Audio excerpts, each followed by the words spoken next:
অবশেষে আসরের প্রথম হারের মুখ দেখল রংপুর রাইডার্স। টানা ৮ ম্যাচ জেতা রংপুরকে এবার থামতে হলো দুর্বার রাজশাহীর সামনে। রাজশাহীর স্পিনারদের স্পিন ভেলকিতে কুপোকাত রংপুর ব্যাটাররা। শেষে সোহান সাইফুদ্দিনের লড়াকু ইনিংস কেবল হারের ব্যবধান কমিয়েছে। অলরাউন্ডার বার্ল একাই ৪ উইকেট তুলে নিয়ে আলোচিত রাজশাহীকে জয় উপহার দেয়। এদিকে আগে ব্যাট করা রাজশাহীর ব্যাটার সাব্বির ইয়াসির ব্যাট হাতে দেখিয়েছেন মুন্সিয়ানা। ১৭১ রান তাড়া করতে রংপুরের হয়ে ওপেনিং আসেন ইরফান শুক্কুর ও স্টিভ টেইলর। তবে উঠতে থাকা রংপুরের শুরুটা একদমই ভালো হয়নি। প্রথম ওভারে তাসকিনের দারুণ ডেলিভারিতে বোল্ড হন ব্যাটার ইরফান শুক্কুর। এরপর দেখে শুনে খেলতে থাকা স্টিভ টেইলরও সুবিধা করতে পারেননি।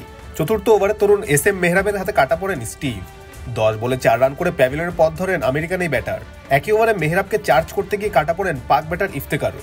১৫ রানে ৩ উইকেট হারানো রংপুরকে খাদের কিনারা থেকে টেনে তোলার দায়িত্ব নেন সাইফ হাসান ও খুশদিল। পাওয়ার প্লের শেষ ওভারে সাইফ খোলস থেকে বেরিয়ে মোহর শেখকে পরপর ৩টি ৪ হাঁকান।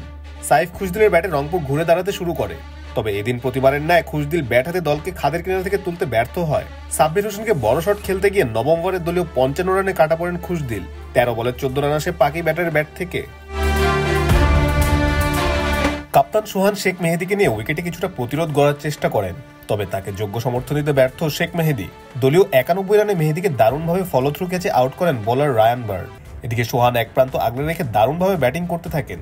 তবে ১৭তম ওভারে দারুণ খেলতে থাকা সোহানকে আউট করে ম্যাচটি পুরোপুরি নিজেদের নিয়ন্ত্রণে নিয়ে আসে রাজশাহী। সেই সাথে আসরের প্রথম হারের মুখ দেখে রংপুর।